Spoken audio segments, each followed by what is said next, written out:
So now if we're multiplying polynomials, and I'm not gonna, on the test, in order to keep it a little shorter, I'm not gonna give any just redonkulous, where there's just millions of factors and things. It's gonna, just as long as you know the concepts, it's gonna be pretty straightforward, right? So what do we get then? If we just, all we gotta do when we're multiplying, right, when we're multiplying, essentially, it's just like simplifying, because I know I've got this factor times this factor over this factor times this factor.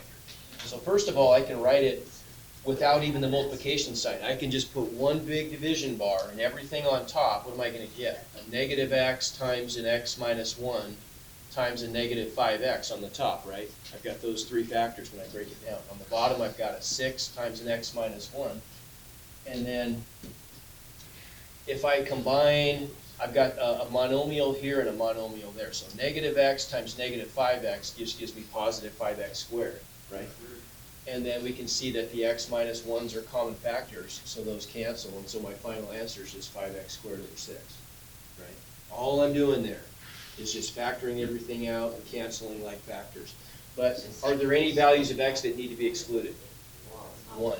Before I do my canceling, we have to be careful, because it's, after I do my canceling, I don't see that x minus 1 on the bottom, but of course, there is a factor on the bottom before it gets canceled of x minus 1, so I have to exclude 1 from my answer. Okay? With division, same kind of thing, right? We know that we're going to start off, let's factor this first quotient. So on the top, it factors into x minus 6 times x plus 4. Bottom is x plus 6 times x minus 4. And we're dividing by this other quotient. Now, we haven't divided yet. Yes, sir? So on that last question, the answer is 1. Well, there's two parts to it, right? There's going to be, we want to know what's the simplified version of this, right? So if I simplify it, that's my first answer. That's what that product is equal to in simplified form. But the part 2 is what values have to be excluded from the domain. 1. Okay. With this one, so I know I've got the white quotient divided by the yellow quotient. But I want to factor the yellow quotient also, right? Because anything that ever shows up in the denominator, any factor that ever shows up in the denominator could cause values to be excluded from the domain. So far, what are the values we have to exclude? Okay, I have to exclude a negative 6 from there, a positive 4 from there, and a negative 4 from there. Good. Okay, so from the denominator of the part that hasn't been flipped yet, I still have to exclude that negative 4. Well, I'm going to go on, when I divide by a fraction, I just flip and multiply, right? So all I have to do is take this yellow fraction and just flip it and find that product, right? But after I flip it, do I get any additional values I have to exclude? No, Negative 6, right? And so if we look at where these are coming from, right? So I've got my,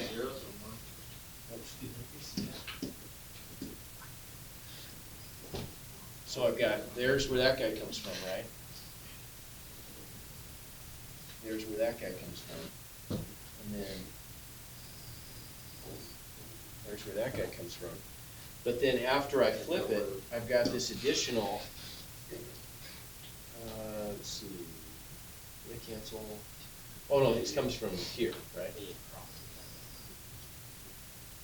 Okay. Before I cancel it, I have to exclude 6 also, right? And then at that point, I can just cancel all the like factors. So those guys cancel. On top, I get x plus 4 times x plus 4, so x plus 4 squared. You can leave it in factored form. You don't have to expand that out. On the bottom, I just end up with x plus 6 times x plus 6. Okay, questions? How can you get a 0 from the original one to flip it and get 2 more? You mean, how do I get?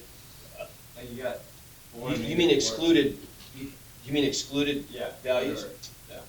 Well, because for this, if I'm going to divide this expression by this one, well, this expression can only exist if I exclude the values positive 4 and negative 4. Oh, is it because? Oh, and then it's gonna be on the denominator, so Right. the numerator, okay.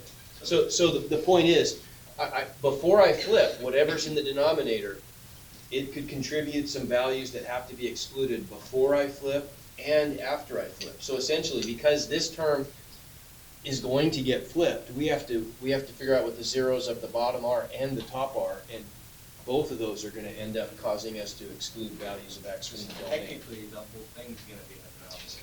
Yes, at one point or another, all the factors end up in the denominator, yeah, and you have to exclude them all. That's the tricky part with the quotient stuff. Yep. Are we gonna have adding and subtracting? Yes, yep, I'm gonna give you one adding and subtracting problem. So let's go through one of those also, right? So with adding and subtracting, remember, this is just like it is with regular fractions, we just wanna get a common denominator, right? So what is our least common denominator for this one? X squared minus. Well, I don't want it I want it in factored form. Okay, x plus 3 times x minus 3 is the smallest product of factors that includes all of my denominators at least once, right? Okay? So then all I've got to do is I need to get that common denominator in each of those terms, right? So the first term,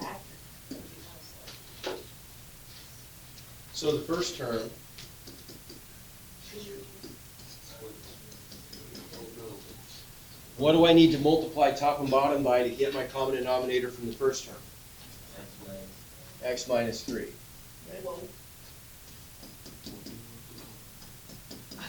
And there it is, right? There's my least common denominator. Okay? Minus next term.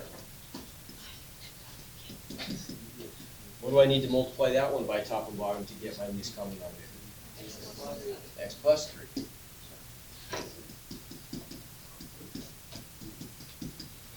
And there it is, right?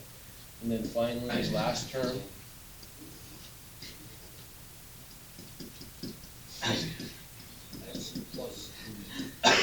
We multiply this one by, whoops.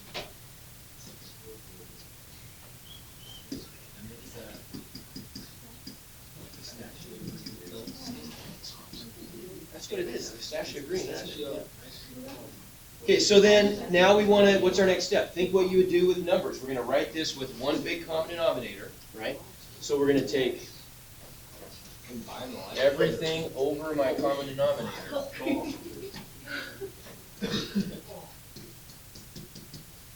And then everything on top is what I get, right? So what am I going to get from if I multiply those out? X squared minus 6x.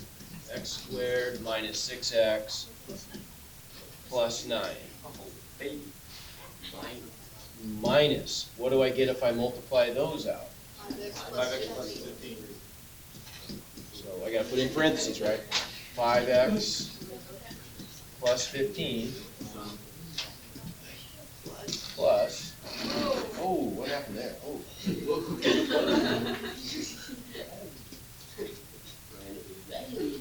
Plus, you had it on a graph one. What do I get there? X squared plus 9x plus 18x. Okay, make sense? Yeah. Okay, yes, sir. If you just go back up to that original form, what if there is a negative in front of one of the denominators? Okay, so if it's a good question, if there's a negative in front of one of the denominators, what you should do is multiply the top and the bottom of the fraction by -1. Although, I thought about that last night, I rewrote all those questions so they won't do it again. Okay, so on the test, it won't happen that way, okay? And I think it's kind of, Well, if only one of them had it, and you multiply the whole thing, then wouldn't it make the other two negative? you multiply the top and the bottom of the fraction by -1, so you're not changing, because -1 over -1 is 1. You're not changing anything, but you're just making it more convenient, right? But that's what you should do, Kyle, because you don't want to have a leading coefficient that's negative on either the top or the bottom. I mean, on the bottom. Top you can have it, sorry. The top's fine. Okay, now I want you to notice something, a place where I think people could make a mistake on this, is when you're multiplying all this stuff out, remember that because for example, I'm subtracting that entire product, does it make sense that that has to go in parentheses, right? The mistake people are likely to make on that is they're gonna say minus 5x plus 15 without parentheses, and then when they collect like terms, they're gonna make a mistake, right? So then, next step would just be, the top, we're just gonna simplify. So what do we get on top if we combine all those like terms? I'm gonna get an x squared plus an x squared, so a 2x squared. I've got a negative 6x minus a 5x is negative 11x plus 9x Negative 2x. minus 2x. I've got a 9 minus a 15 is negative 6 plus 18 plus 12. Okay, and it's all divided by, and if I multiply the bottom out, what do I get? X squared minus, Well, actually, you know what we should do? What am I doing here? We don't want to do that. We want to leave it factored if you can, right? So we get x plus 3 times x minus 3. On the top, can I factor anything out on top? 2. Leaving me with x squared minus x plus 6, right? And then on the bottom, I've got my x plus 3 times x minus 3. Can I factor the top anymore?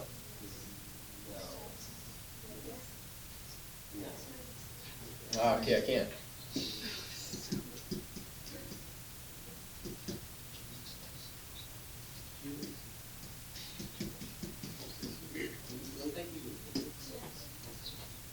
I don't think that works.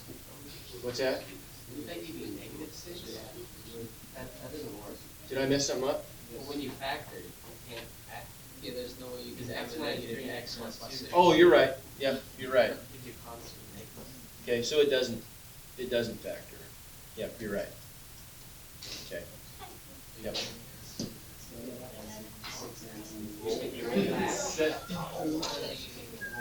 Okay, but why were we trying to factor? Good, because it's possible that something still could have canceled out. We could have had common factors that cancel out, right? We didn't get any. And so, does it tell you, I'm not sure if it tells you can leave it in factored form or if you have to multiply it out. I can't remember. I would think you can leave it in factored form, but even if I can't, this is a pretty easy one to distribute, right? On the top, I just have my 2x squared minus 2x plus 12, and on the bottom, if I multiply that out, I just get x squared minus 6x. No, x squared minus 9. Whoops. So that's my answer. Okay, to me, that's the hardest problem on the test. Hardest thing we did in here, in my opinion, is adding and subtracting rational expressions, right? Everything else is really easier, okay? But because you gotta get those common denominators, and this probably is the longest, the hardest and most involved thing that we did, okay? There's only one of them on the test, okay? Okay, this is a lot easier, I think. If we're solving a rational equation, it's really a lot easier because we just do the equivalent of, well, we clear the fractions, right? Just like we normally would, like we've done all year with numbers. Okay, we get at least, we multiply, we distribute through both sides by the least common denominator and cancel a bunch of stuff, right? Well, what's the first step, though? We gotta factor it. Good. So we want to write this in factor form.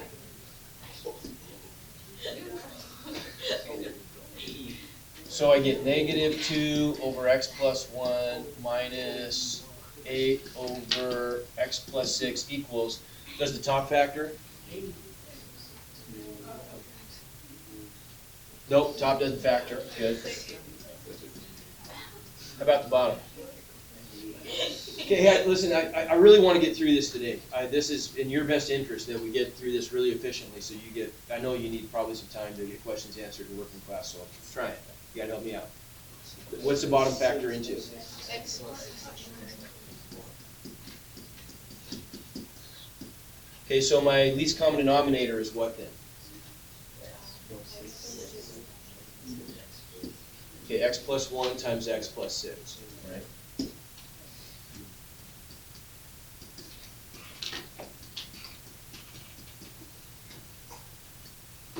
So then all we got to do is just distribute that through both sides. Right? And so what happens if I distribute that through both sides of my equation? So I'm gonna get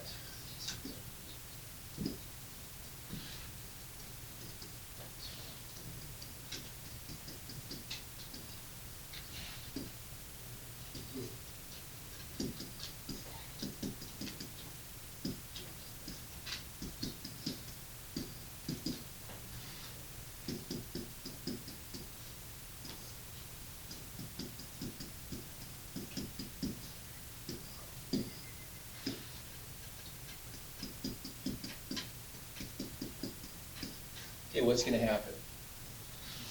What's gonna happen? So I'm gonna get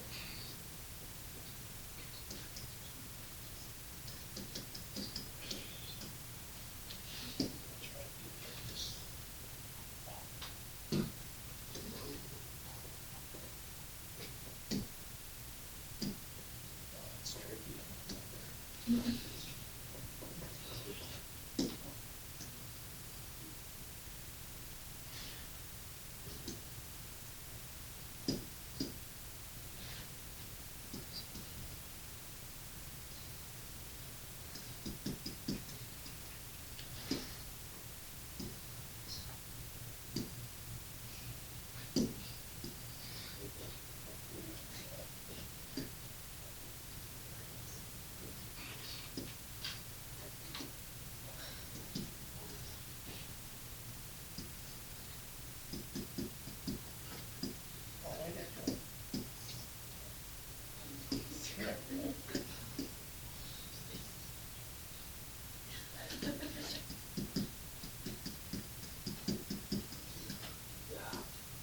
Okay, right, so I just distributed it through to each term, so what cancels?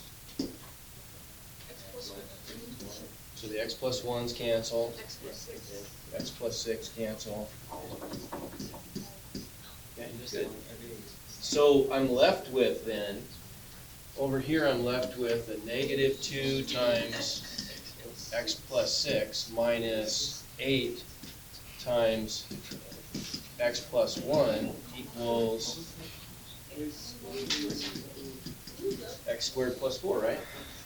That makes sense? So there's the key step, right? The key step is we've got to figure out what the least common denominator is and just distribute that all the way through. So we're going to cancel all the denominators and then end up with some equation that doesn't involve fractions, right?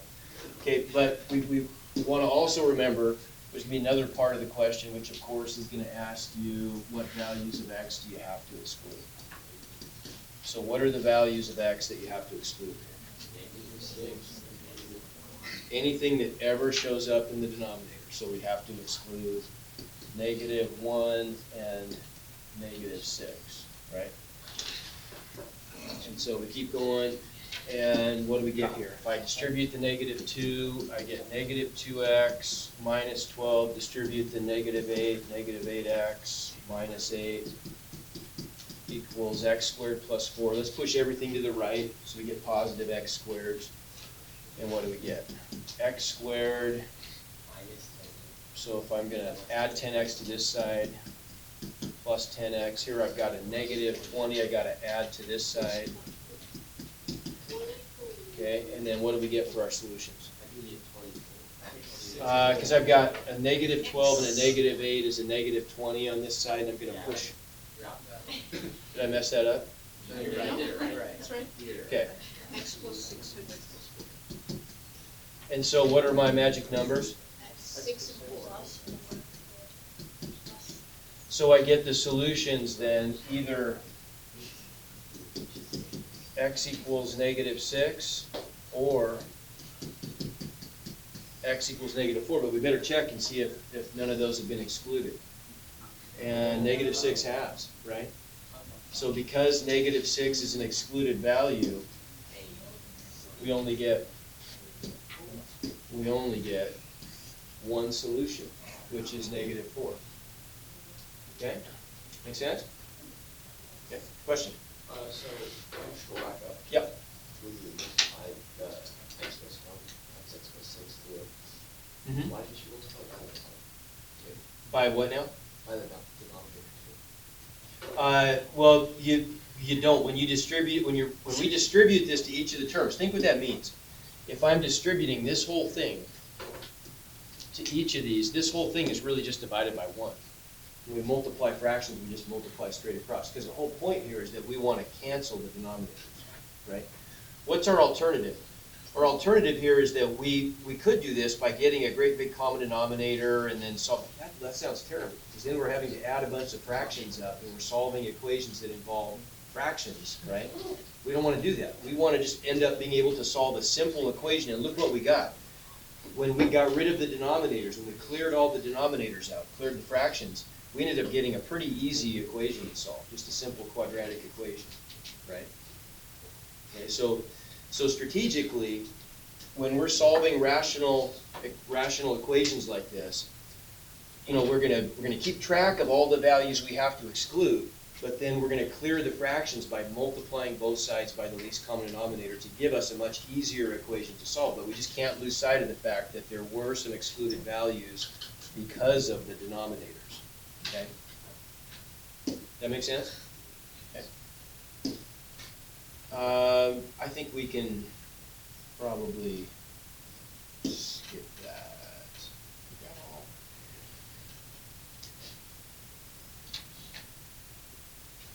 I didn't think that one was supposed to have an extraneous solution, but I guess it did. Did we do that right? Negative. What was it? I think we did. Negative 2x minus 12. Negative 8x minus 8. So I think we did. Plus 10x. Yeah, okay, so it did. So I'm not even going to do that one. Okay, what about this? Choose the graph of this. Okay, so now we're graphing rational functions. I see it over there. Okay, it's there. You're right. So what do we do first then? We want to factor it, right? So we want to write this as, what can I factor out on top? Negative 3. And I'm left with x squared minus x minus 20, right? All divided by x minus 5. So now if I factor that trinomial, X minus 5 and X minus 12.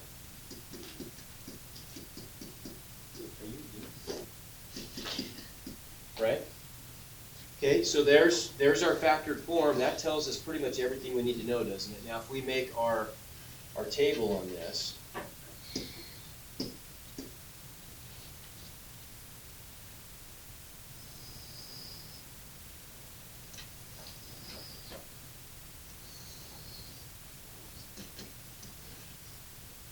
okay, so are there any values we have to exclude from the domain?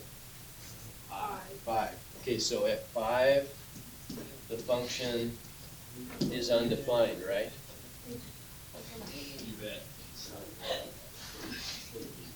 Okay, so let's keep track of what's going on. What is happening at that undefined place, though? Is it a hole or an asymptote? It's a hole because of this, right? Because I've got Shared 0.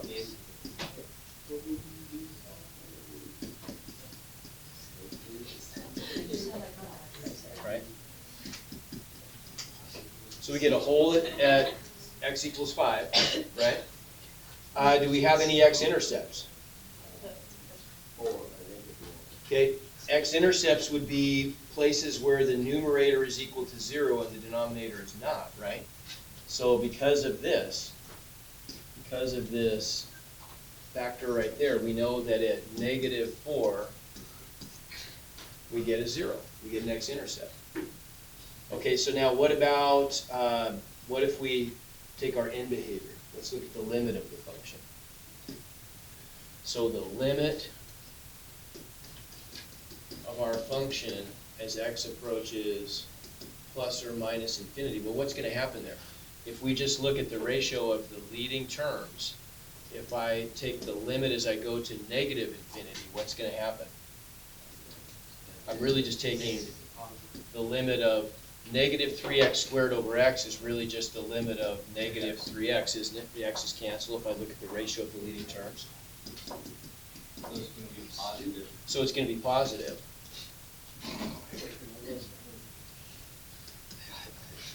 What's the limit going to be as I approach positive infinity? Is it going to be So I don't get a horizontal asymptote, but I do get something else. I get a slant asymptote. How come?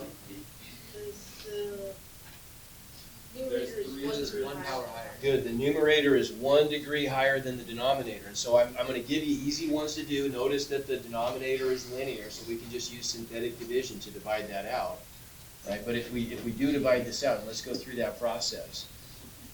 If I do my synthetic process down here, what are my coefficients inside? 3, -3, -3, +3, 3, 60, and then out front, 5, so I end up with, what? -15, -12, -6. Okay, so in this case, 5 is a 0, well, and we knew it was a factor of the function because they canceled, didn't they, right? So we end up with f of x. This tells us that f of x is just equal to -3x minus 12 with no remainder, right? So that's our slant asymptote, isn't it? We don't even get a remainder on this one. So if we were to look at the graph, does this make sense?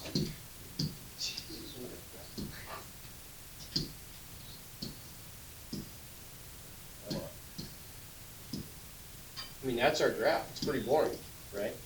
It's just a line, and it would have a hole at +5. So if I were to zoom out on this thing, the line would come down here, and then there'd be a little hole in the function at 5, right? If it kept going.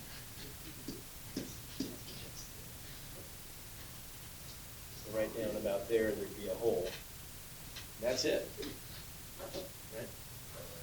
Right? That's our function. It's got one x-intercept at x equals -4. And if we want to pick test points, we can, right? We could pick a test point over here at like -10, and we could pick one here at 0, and we could pick one here at +10. And if I were to look at the signs of the function, I guarantee what we're going to find there, it's in factor form. At -10, we're going to get positive. Negative times negative times negative over negative. So you get negative over negative is positive. If I try 0, I'm going to get negative times positive over negative. So that's going to be negative. And at 10, if we try that, we're going to get negative. So that's the only, and are you having to do a sketch? No, you're just picking the graph. I'm giving you a choice, a menu of graphs to choose from, right? You got to pick the only one that's consistent with this. Well, this is the only one that would work. All the other ones, all the other choices, they would have done something wrong. But if you didn't know that -4 was a 0, and you plugged it in to... But you do. Yeah, but if you didn't... See, you do. When you factor it, you can see that -4 is a 0 at the top, and so it's a 0, But right? if you didn't... How did it go? You're not gonna get anything. I mean, if you didn't, you'd be in trouble, but you do, right? You do. Because the zeros are the places where the top is 0. How do you get a fraction equal to 0? 0 divided by any number, right? Yeah. So at x equals -4, you get 0 on top, but not on the bottom, so that's a 0. Okay? Let's maybe look at, to me, those are the hardest ones. Let's maybe look at one more of those. So if I factor this guy, this one's going to factor, we'll do this one quick. So this one's going to factor into, I can take out a -2, and I'm left with x squared minus 5x minus 6. And then that's going to factor on the top into -2 times, this one does work, right? So I get x minus 3 times x plus 2. No, -6 and 1. Yeah. Oh, what am I doing? Gosh, I gotta watch me like a hawk, don't you? So we get, Things that happen. You don't get 1.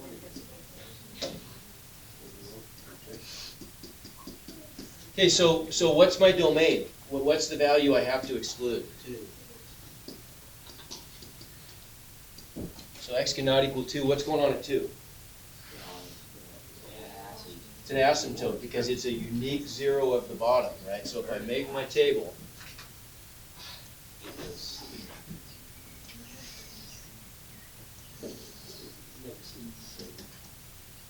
so at x equals 2,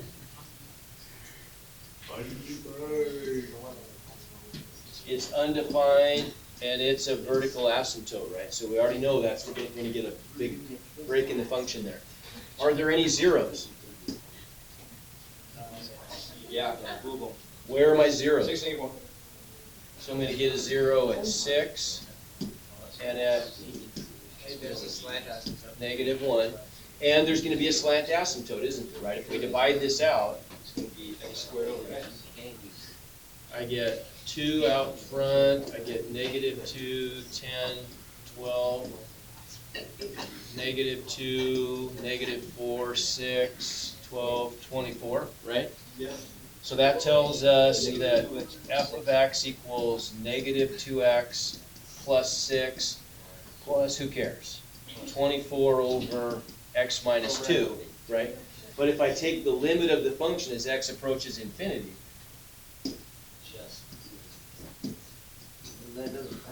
the limit of f of x as x approaches plus or minus infinity, that term's going to go to 0, isn't it? So I just end up with -2x plus 6. So that's my slant asymptote. Okay. So we get slant asymptote is y equals -2x plus 6. Okay. I get a vertical asymptote here. That tells me a lot. So already we can start to get a sense of what this thing's doing. Right?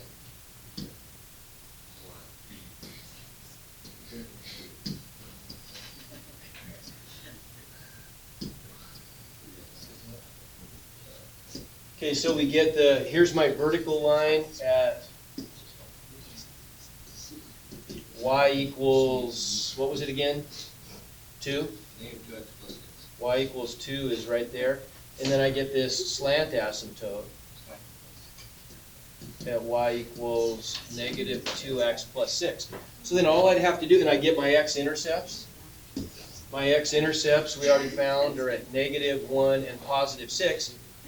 So what would I do here? All I got to do is just check a couple test points and see if the function is up or down, right? So if we try, like for example, if we try -5. If I plug -5 into my function, I'm going to get negative times negative times negative over negative. So I get negative on the top, negative on the bottom. That's positive, all right? So at -5, that's telling me that the function is up, which it is, right? If I try a value in between here, like 0, that'd be an easy one, right? So at 0, I get negative times positive. So the top is positive, divided by negative is negative. So the function at 0 is going down, which it is, right? How about at 4? Yeah. 4, I'm going to get negative times positive over positive. So positive over positive is, whoops, I did that wrong, didn't I? 4, I'm getting negative times, no, that's right. I'm getting positive, yeah. So the function at 4 goes up, which it does, it's above. And then out, finally, if I try out at 10, we'll just try like 10. If I plug 10 in, I'm getting negative times positive over positive. So negative over positive is negative. And so out of 10, the function goes down. So it fits, right? That tells us unambiguously what this thing has to do. It's the only way we could draw it. Because it's got to stick to the asymptotes and be above the x-axis there and below there and go through the x-axis both places. So we're done, right? Okay. We have a minute. Okay. Well, we kind of, I mean, I want to do a couple more, but Let's do it. I think we're out of time. Hopefully that helped.